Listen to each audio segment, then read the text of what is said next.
Coming up, Halloween Horror Nights has been officially canceled at Universal Orlando Resort, as well as Universal Studios Hollywood, and also Universal Orlando has updated their policy about face masks. We're going to go over all of that on this week's episode. From my house in and around the Orlando area, this is the Universal edition of the Diz Unplugged.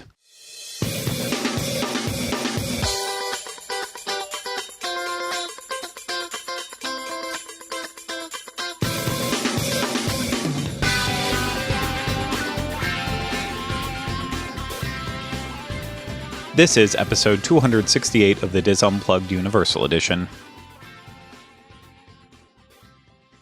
The Diz Unplugged Universal Edition is brought to you by Dreams Unlimited Travel, experts at helping you plan the perfect Universal vacation. Visit them on the web at www.dreamsunlimitedtravel.com.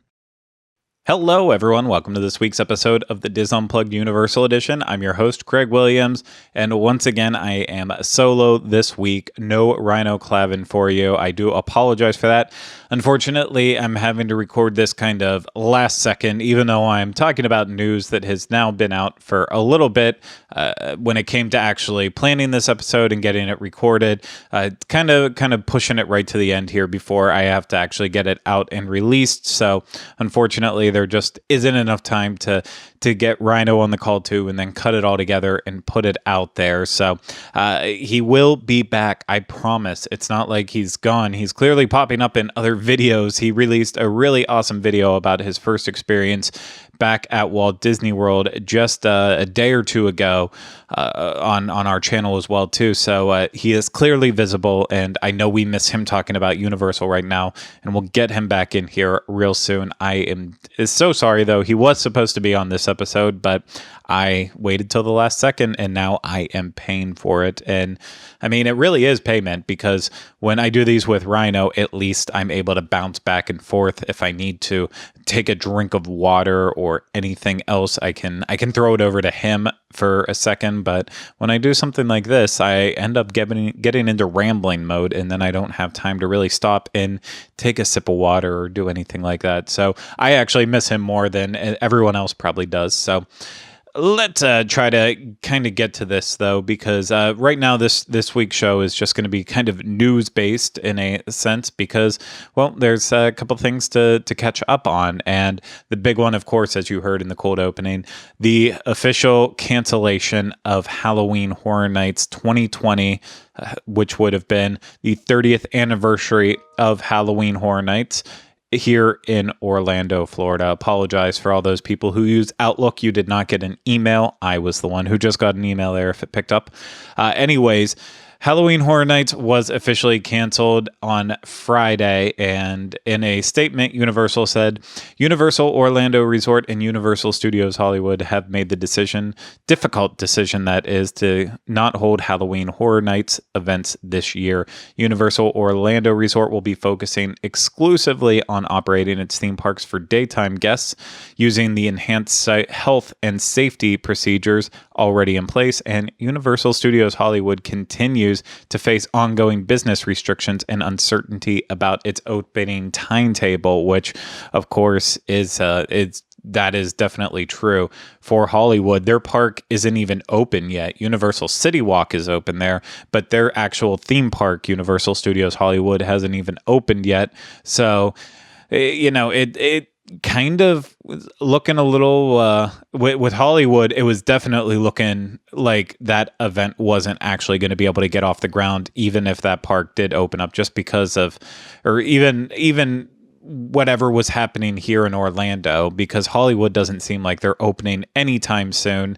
So that was always kind of a question mark in it. And you know what? Who knows? Maybe that even has something to do with what's happening here in Orlando as well, too, because if Hollywood can't get off the ground when they're sharing some of like the intellectual properties, some of the property holders, they might want to see it on both coasts, not just on one coast. So maybe that's part of the reasoning behind it too. But Hollywood, totally makes sense why to cancel their event, because if they can't even open up the park, then it has to be canceled. But Orlando, our park's open and working, and people are still showing up right now. So I know it's hitting a lot of people hard that Halloween Horror Nights isn't actually going to be happening, but it's honestly for the best. It is the 30th. It would have been the 30th anniversary of the event had it taken place this year. And you know what?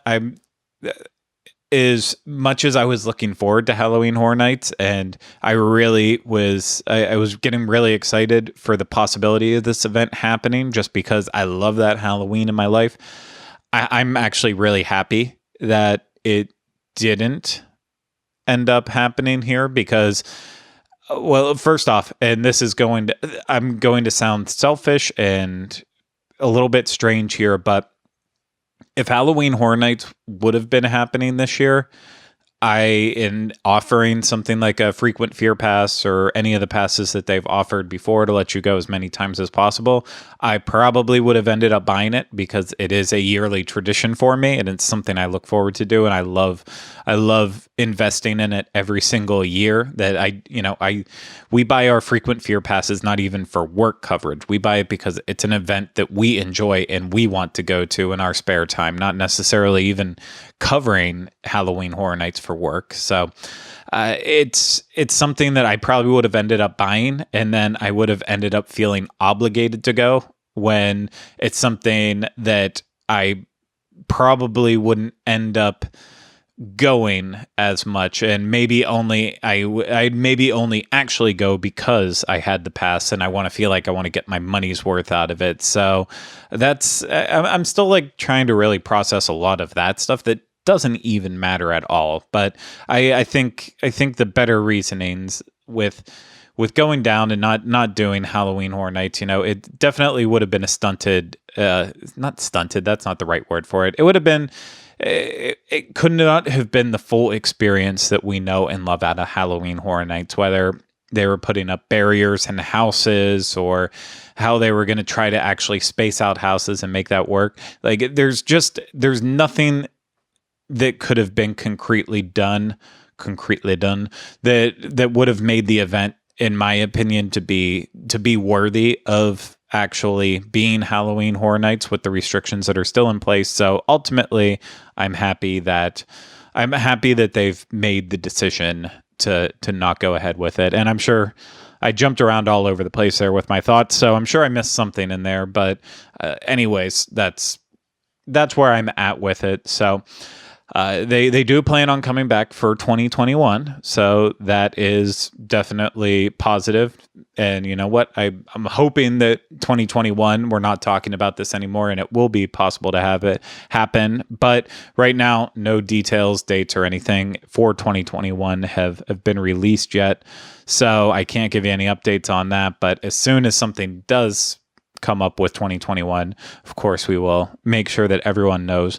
And Universal did offer a vacation package and some deals on Halloween Horror Nights, so I wanted to give an update on that in case you're one of the people who ended up purchasing a vacation package or something along the lines of that, and you had questions about that. But basically, if you already purchased a ticket or vacation package for Halloween Horror Nights, you have options. If you bought them, then you can either use your ticket or vacation package for next year's event and just shift everything to next year, or you can receive a refund. And those options also apply to RIP tours, behind the screams, the lights on house tours, and if you need any extra assistance with that, of course, you call 877-801-9720. But yeah, you have the option of choosing between, do you want it for next year or do you just want your money back?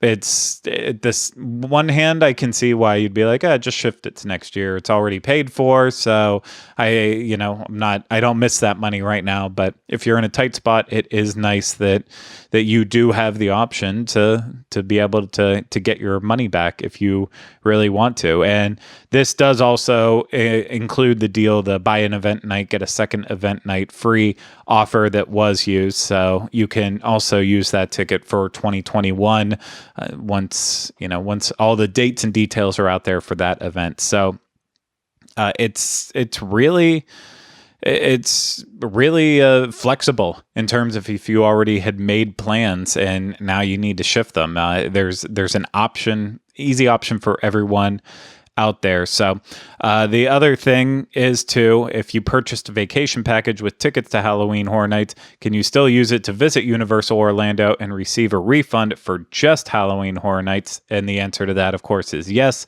Guess who previously purchased a vacation package with hotel accommodations and theme park tickets can still use it to visit Universal Orlando Resort when they were planning to, and can receive a refund on the Halloween Horror Nights ticket or RIP tour or any other aspect of Halloween Horror Nights that they had on their event. So again, plenty of options in terms of what you can do if you already did plan ahead. And for those of us who didn't have a vacation package booked or anything else, it's just, it's all easy, just nothing to do. But I mean, I am really bummed because with it being the event year, the 30th anniversary of the event, it was going to be a marquee year. And I just hope that they take the time right now to making next year even more epic or bigger, better, more detailed, whatever they can do. So obviously they start working on next year's event before the previous year's even finished in terms of trying to lock down properties for the houses, working on concepts, designs, and the building would have started a long time ago. So the houses that they were trying to work out for this year have already been in the mix now for a long time. So it definitely, hopefully they have a great start on everything for next year if they're able to use intellectual properties over again, or they want to continue using some of their original properties they were going to have for this year. Hopefully it's all just at a state where it was done really well, and heck, maybe even close to being completely finished because they were still hiring and still working like they were going to do Halloween Horror Nights this year until the decision came out. So all signs were pointing towards the event happening until they actually made that official announcement. So hopefully, fingers crossed with it, they are mostly done and they'll be able to reuse everything for next year and make it even better. So it's sad, but you know what? It was the right decision to make. So we are going to move off from Halloween Horror Nights, though, and move on to face coverings, face masks, and talk about how Universal has shifted their policy just a little bit on face coverings. And it's nothing too drastic, but just wanted to make sure that we have the latest information out in case you're coming and you have missed out on it to an extent. So Universal did update their policies in regards to the face coverings to make it actually even fall a little bit more in line with Disney, and kind of make it that both resorts have very, very similar policies. So that way, it does make it easier if you're going to both properties while you're on vacation. At least it falls in line. So that way it's not like, okay, well, here I'm going to use this, and then there I'll use that, and vice versa and such. But anyways, let's just go over it and kind of go over what's happening with the face coverings. So just going off the FAQ on Universal site, do we have to wear face coverings? Of course, that is still required, just like it has been since everything opened up. And a face covering must cover your nose and mouth, be secured under your chin, and fit snugly against the sides of your face. They also need to be at least 2-ply to help respiratory droplets from traveling into the air and onto other people. And of course, face coverings are available to purchase, and good to point out, it's children under the age of 3 are not required to wear face coverings, whereas Disney, it is under 2. So Universal is still different on that. But what is considered appropriate facial covering for the visit? So again, it must cover your nose and mouth. It must be secured under your chin. It must fit snugly against the sides of your face and be secured with ear loops or secured around your head. So that is the big ones there. And then must be 2-ply, again, having 2 layers. And here's the big changes with it. The following are not permitted at Universal Orlando: face coverings with exhalation valves. So that was something that bump my mic there. Hopefully that didn't sound too bad, but that was something that some people were bringing, but obviously now that is not an option. No exhalation valves, face coverings that are not secured with ear loops or secured around your head, face coverings that include mesh material or holes of any kind, which I can't believe that people didn't realize that from the start, but you know what? Hey.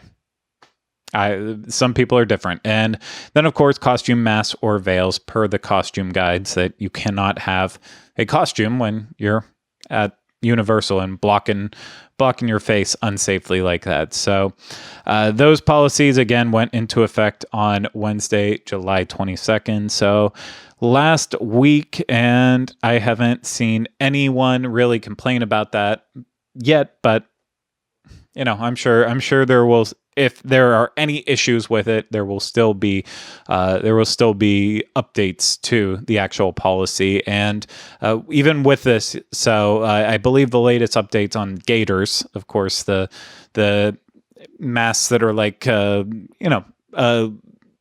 tube around your neck. I don't. That doesn't even make sense with it. I hope at this point everyone knows what a gaiter style one is.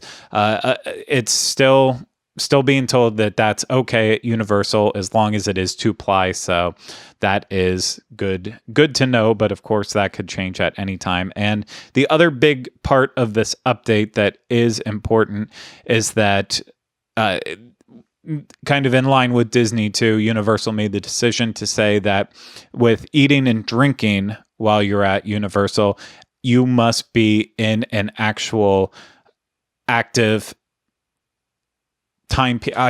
Why am I stumbling over myself here? You have to actually actively be eating or drinking when you remove your face mask from it. It's no longer the policy of being able to walk around and just holding a cup of coffee or whatever and holding your snack and saying, okay, I don't have to wear a mask because I could be eating. At this point now, you have to actively be eating or drinking in order to have your mask off. Any other times it must be on. And also you need to try to get away from people and distance while you're doing that. You shouldn't be, you shouldn't just be stopping in the middle of a crowded street, taking your mask off and then start eating and drinking.